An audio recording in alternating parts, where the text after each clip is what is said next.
ಆತ್ಮೀಯ ಯೋಗ ಬಂಧುಗಳಿಗೆ ನಮಸ್ತೆ. ನಾನು ನಿಮ್ಮ ಪ್ರಿಯಾಂಕಾ ದೀಕ್ಷಿತ್. ಅಷ್ಟಾಂಗ ಯೋಗ ಯೂಟ್ಯೂಬ್ ಚಾನಲ್ಗೆ ಸ್ವಾಗತ. ಇವತ್ತಿನ ದಿವಸ ನಾನು ನಾಡಿ ಶೋಧನ ಪ್ರಾಣಾಯಾಮ ಯಾವ ರೀತಿ ಮಾಡೋದಂತ ತಿಳಿಸಿಕೊಡ್ತೇನೆ. ಹಾಗೆ ನಾಡಿ ಶೋಧನ ಪ್ರಾಣಾಯಾಮದ ಪರಿಣಾಮ ಮತ್ತು ಯಾರು ಮಾಡಬಹುದು ಯಾರು ಮಾಡಬಾರ್ದು ಎನ್ನುವ ವಿಚಾರವನ್ನು ನಿಮ್ಗೆ ತಿಳಿಸಿಕೊಡ್ತೇನೆ. ನಮ್ಮ ದೇಹದಲ್ಲಿ 72,000 ನಾಡಿಗಳಿವೆ. ಇದರಲ್ಲಿ ಮುಖ್ಯವಾಗಿ ಚಂದ್ರನಾಡಿ, ಸೂರ್ಯನಾಡಿ, ಸುಷುಮ್ನ ನಾಡಿ ಅಂತ ಗುರುತಿಸಿಕೊಂಡಿದ್ದೇವೆ. ಈ ಚಂದ್ರನಾಡಿ ಎಂಬುದು ನಮ್ಮ ಎಡನಾಸಿಕವನ್ನು ಚಂದ್ರನಾಡಿ, ಎಡಭಾಗದಲ್ಲಿ ಚಂದ್ರನಾಡಿ, ಹಾಗೆ ಬಲಭಾಗದ ವನ್ನು ಸೂರ್ಯನಾಡಿ ಅಂತೇಳಿ ಇದೆ. ಈ ನಾಡಿಗಳು ಮುಖ್ಯವಾಗಿ ನಾವು ಗುರುತಿಸಿಕೊಂಡಿದ್ದೇವೆ. ಈ ನಾಡಿ ಶೋಧನ ಪ್ರಾಣಾಯಾಮ ನಮ್ಮ ದೇಹದಲ್ಲಿರುವ ಏನು ಬ್ಲಡ್ ಸರ್ಕ್ಯುಲೇಷನ್ ಚೆನ್ನಾಗಿ ಆಗದಿದ್ದಲ್ಲಿ ನಾಡಿ ಶೋಧನ ಪ್ರಾಣಾಯಾಮದಿಂದ ನಿವಾರಣೆ ಮಾಡಲಿಕ್ಕೆ ಸಾಧ್ಯ. ನಾಡಿ ಶೋಧನ ಪ್ರಾಣಾಯಾಮವನ್ನು ಹೃದಯದ ಸಮಸ್ಯೆ ಇದ್ದವರು ಮಾಡಲಿಕ್ಕೆ ಇಲ್ಲ, ಮತ್ತು ಅಧಿಕ ರಕ್ತದ ಒತ್ತಡ ಇದ್ದವರು ನಾಡಿ ಶೋಧನ ಪ್ರಾಣಾಯಾಮವನ್ನು ಮಾಡೋದು ಬೇಡ, ಮತ್ತು ಮುಟ್ಟಿನ ಸಮಯದಲ್ಲಿ ನಾಡಿ ಶೋಧನ ಪ್ರಾಣಾಯಾಮವನ್ನು ಮಾಡಿಕೊಳ್ಬಾರ್ದು. ಈ ನಾಡಿ ಶೋಧನ ಪ್ರಾಣಾಯಾಮ ಯಾವ ರೀತಿ ಮಾಡುದು ಅಂತ ಹೇಳಿ ತೋರಿಸಿಕೊಡ್ತೇನೆ. ಚಿನ್ಮುದ್ರೆ, ನಾಸಿಕ ಮುದ್ರೆಯನ್ನು ಇಟ್ಕೊಳ್ಳಿ. ಎಡ ಮೂಗಿನಲ್ಲಿ ಪೂರಕ, ಹಾಗೆ ಕುಂಭಕ, ನೆಕ್ಸ್ಟ್ ಬಲ ಮೂಗಿನಲ್ಲಿ ರೇಚಕ, ಮತ್ತೊಂದ್ಸರಿ ಬಲ ಮೂಗಿನಲ್ಲಿ ಪೂರಕ, ಕುಂಭಕ, ಎಡ ಮೂಗಿನಲ್ಲಿ ರೇಚಕ, ಈ ರೀತಿಯಲ್ಲಿ ಮಾಡಿಕೊಂಡು ಬರುವಂಥದ್ದು. ಈಗ ಎಡ ಮೂಗಿನಲ್ಲಿ ಪೂರಕದ ಪ್ರಮಾಣ 1 ಬಾರಿ ಆಗಿರ್ಬೇಕು, ಕುಂಭಕದ ಪ್ರಮಾಣ 4 ಬಾರಿ ಆಗಿರ್ಬೇಕು, ಹಾಗೆ ರೇಚಕದ ಪ್ರಮಾಣ 2 ಬಾರಿ ಆಗಿರ್ಬೇಕು.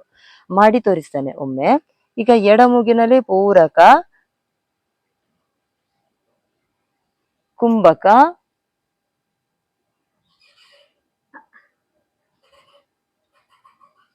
ಬಲ ಮೂಗಿನಲ್ಲಿ ರೇಚಕ,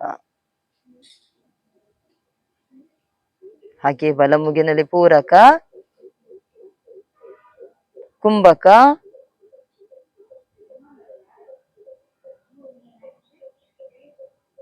ಎಡ ಮೂಗಿನಲ್ಲಿ ರೇಚಕ, ಸ್ವಸ್ಥ. ಈ ಎಡಮೂಗಲಿ ಪೂರಕ, ಕುಂಭಕ, ರೇಚಕ ಅಂತೇಳಿ ಹೇಳಿದ್ದೇನೆ. ಇದರ ಪ್ರಮಾಣ 1:4:2 ಇರ್ಬೇಕು. ಪ್ರಮಾಣ ಯಾವ ರೀತಿ ಇಟ್ಕೊಡುದಂದ್ರೆ, ನೀವು ನಾಡಿ ಶೋಧನ ಪ್ರಾಣಾಯಾಮ ಮಾಡುವಾಗ ನಿಮ್ಮ ಇಷ್ಟ ದೇವರ ಮಂತ್ರವನ್ನು ನೀವು ಹೇಳಿಕೊಡ್ಬೋದು, ಮನಸ್ಸಿನಲ್ಲಿ ಎಣಿಸಿಕೊಡ್ಬೋದು. ಈಗ 1 ಬಾರಿ ಪೂರಕ ಮಾಡುವಾಗ ನಿಮ್ಮ ಇಷ್ಟ ದೇವರ ಮಂತ್ರ ಯಾವ್ದಿದೆ, ಓಂ ಗಂ ಗಣಪತಿ ನಮಃ, ಓಂ ಸೂರ್ಯಾಯ ನಮಃ, ಹೀಗೆ ಯಾವ್ದಾದ್ರೂ ಒಂದು ಚಿಕ್ಕ ಮಂತ್ರವನ್ನು ಹೇಳಿಕೊಂಡು ಬರೋದು ಒಳ್ಳೇದು. ಅದು 1 ಬಾರಿ ಹೇಳ್ಬೇಕು ಪೂರಕ ಮಾಡುವಾಗ. ಹಾಗೆ ಕುಂಭಕದಲ್ಲಿ ಆ ಮಂತ್ರವನ್ನು 4 ಬಾರಿ ಹೇಳ್ಬೇಕು. ಓಂ ಗಂ ಗಣಪತಿ ನಮಃ, ಓಂ ಗಂ ಗಣಪತಿ ನಮಃ, ಓಂ ಗಂ ಗಣಪತಿ ನಮಃ, ಓಂ ಗಂ ಗಣಪತಿ ನಮಃ. ನೆಕ್ಸ್ಟ್ ರೇಚಕದಲ್ಲಿ ಅದೇ ಮಂತ್ರವನ್ನು 2 ಬಾರಿ, ಮತ್ತೊಂದ್ಸರಿ ಬಲಮೂಗಿನಲ್ಲೇ ಪೂರಕ ಮಾಡ್ತಾ ಆ ಮಂತ್ರವನ್ನು 1 ಬಾರಿ, ಕುಂಭಕದಲ್ಲಿ 4 ಬಾರಿ, ಪುನಃ ರೇಚಕದಲ್ಲಿ 2 ಬಾರಿ ಮಂತ್ರ ಹೇಳ್ಬೇಕು. ಈಗ ಈ ಒಂದು ಮಂತ್ರ ಹೇಳಿಕೊಂಡು ಮಾಡುವಂಥದ್ದು ಚಿಕ್ಕದಾಗಿರುವಂತ ಮಂತ್ರ. ಇದನ್ನು ಹಾಗೆ ಚಿಕ್ಕ ಮಂತ್ರವನ್ನು ಹೇಳಿಕೊಂಡು ಮಾಡಿಕೊಂಡು ಬರೋದು ಉತ್ತಮ.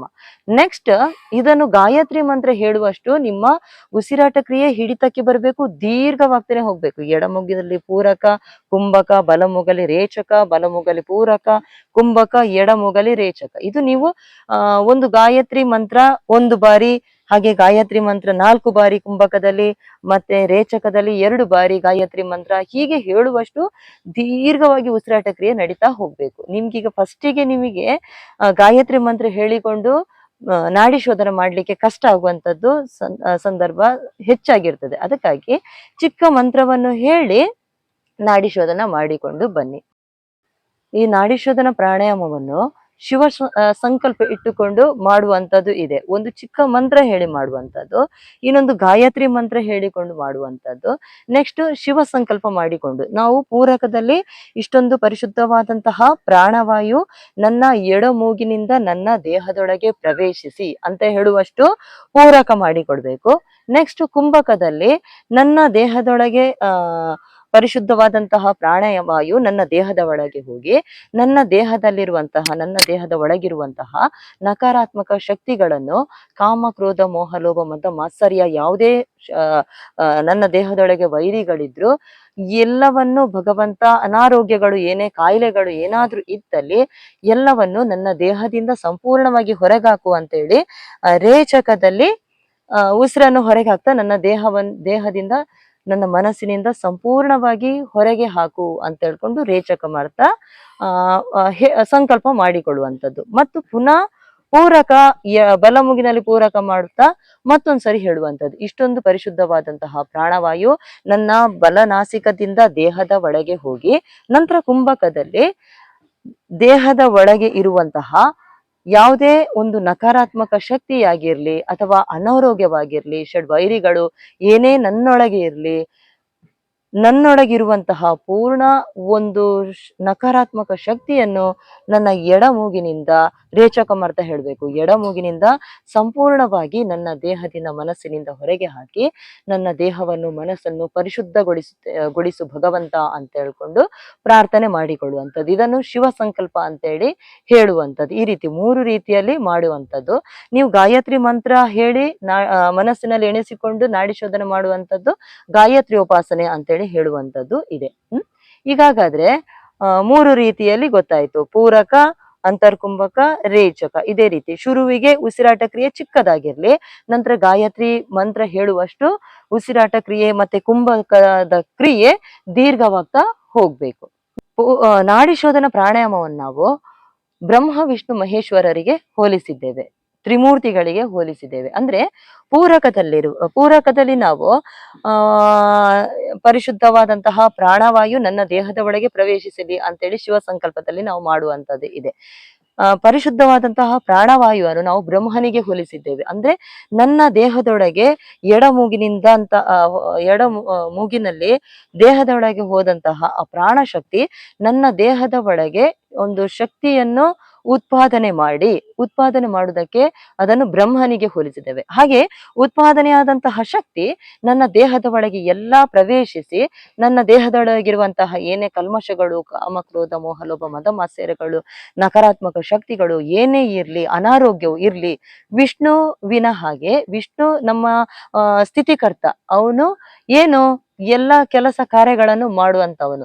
ಹಾಗೆ ದೇಹದ ಒಳಗಿರುವ ಏನೇ ಒಂದು ಕಲ್ಮಶಗಳು ಇರ್ಲಿ ಅದನ್ನು ಪೂರ್ತಿಯಾಗಿ ನನ್ನ ದೇಹದಿಂದ ಬಲನಾಸಿಕದಲ್ಲಿ ಹೊರಗೆ ಹಾಕು ಅಂತ ಹೇಳ್ಕೊಂಡು, ಹೊರಗೆ ಹಾಕುವುದಂಥದ್ದು ಲಯಕರ್ತನಿಗೆ ಈಶ್ವರನಿಗೆ ಹೋಲಿಸಿದ್ದೇವೆ. ಅಂದ್ರೆ ಪೂರ್ತಿಯಾಗಿ ನನ್ನ ದೇಹದೊಳಗಿನ ಏನೇ ನಕಾರಾತ್ಮಕ ಶಕ್ತಿ ಇದ್ರೂ ಹೊರಗೆ ಹಾಕು, ನನ್ನ ದೇಹವನ್ನು ಪರಿಶುದ್ಧಗೊಳಿಸು ಪರಮಾತ್ಮ ಅಂತೇಳಿ ರೇಚಕ ಮಾಡ್ತಾ ಶಿವನನ್ನ ಪ್ರಾರ್ಥನೆ ಮಾಡಿಕೊಳ್ಳುವಂಥದ್ದು.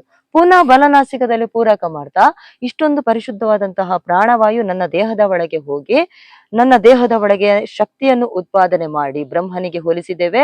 ಹಾಗೆ ಉತ್ಪಾದನೆಯಾದಂತಹ ಶಕ್ತಿ ನನ್ನ ದೇಹದ ಎಲ್ಲಾ ಭಾಗಗಳಿಗೆ ಹೋಗ್ಲಿ, ದೇಹದಲ್ಲಿರುವ ಅನಾರೋಗ್ಯ ಹೊರಗೆ ಹಾಕ್ಲಿ ಅಂತ ವಿಷ್ಣುವನ್ನು ನಾವು ಪ್ರಾರ್ಥನೆ ಮಾಡಿಕೊಂಡು ನೆಕ್ಸ್ಟ್ ಹಾಗೆ ಶಿವನಿಗೆ ಹೋಲಿಸಿದ್ದೇವೆ.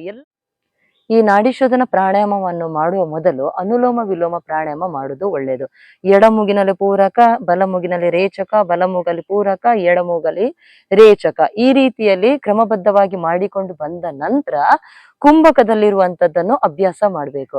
ಯಾಕಂದ್ರೆ ಶುರುವಿಗೆ ಕುಂಭಕದಲ್ಲಿರುವುದು ಕಷ್ಟ ಆಗ್ತದೆ, ಕ್ರಮಬದ್ಧವಾದ ಉಸಿರಾಟ ಕ್ರಿಯೆ ಇರುವುದಿಲ್ಲ. ಹಾಗಾಗಿ ಶುರುವಿಗೆ ಅನುಲೋಮ ವಿಲೋಮ ಪ್ರಾಣಾಯಾಮ ಅಭ್ಯಸಿಸಿ ನಂತರ ಒಂದಿಷ್ಟು ಪ್ರಮಾಣ, 4 ಇಷ್ಟು ಪ್ರಮಾಣ, 2 ಇಷ್ಟು ಪ್ರಮಾಣ, ಪುನಃ 1 ಇಷ್ಟು ಪ್ರಮಾಣ, 4 ಇಷ್ಟು ಪ್ರಮಾಣ, 2 ಇಷ್ಟು ಪ್ರಮಾಣ ಹೀಗೆ ಮಾಡಿಕೊಂಡು ಅನುಲೋಮ ವಿಲೋಮ ಆದ ನಂತರ ನಾಡಿ ಶೋಧನ ಪ್ರಾಣಾಯಾಮ ಮಾಡಿಕೊಂಡು ಬರುವುದು ತುಂಬಾ ಉತ್ತಮ. ನಮ್ಮ ರಕ್ತನಾಳಗಳಲ್ಲಿ ರಕ್ತ ಸಂಚಾರ ಚೆನ್ನಾಗಿ ಇಲ್ಲದಿದ್ದಲ್ಲಿ, ಬ್ಲಾಕ್ ಇರುವಂತಹ ಒಂದು ಸಮಸ್ಯೆ ಇದ್ದಲ್ಲಿ ರಕ್ತನಾಳದಲ್ಲಿ, ಇದರ ನಿವಾರಣೆಗೆ ತುಂಬಾ ಒಳ್ಳೆಯದು. ಮತ್ತೆ ತಲೆಯ ಒಂದು ಆಪರೇಷನ್, ಮೆದುಳಿನದ ಏನಾದ್ರೂ ಆಪರೇಷನ್ ಆಗಿದ್ದಲ್ಲಿ ಈ ನಾಡಿ ಶೋಧನ ಪ್ರಾಣಾಯಾಮವನ್ನು ಮಾಡೋದು ಬೇಡ. ಹೃದಯದ ಸಮಸ್ಯೆ ಇದ್ದವರು ಮಾಡೋದು ಬೇಡ. ಮುಟ್ಟಿನ ಸಮಯದಲ್ಲಿ ಮಾಡೋದು ಬೇಡ. ಅಧಿಕ ಒತ್ತಡದ ಇರುವವರು ನಾಡಿ ಶೋಧನ ಪ್ರಾಣಾಯಾಮ ಮಾಡೋದು ಬೇಡ. ನನ್ನ ಈ ವಿಡಿಯೋ ಇಷ್ಟ ಆದಲ್ಲಿ ಲೈಕ್ ಕೊಡಿ, ಆದಷ್ಟು ಹೆಚ್ಚಿನ ಜನರಿಗೆ ಶೇರ್ ಮಾಡಿ ನಮ್ಮ ಚಾನಲ್ ವೀಕ್ಷಿಸ್ತಾ ಇರಿ. ಧನ್ಯವಾದಗಳು.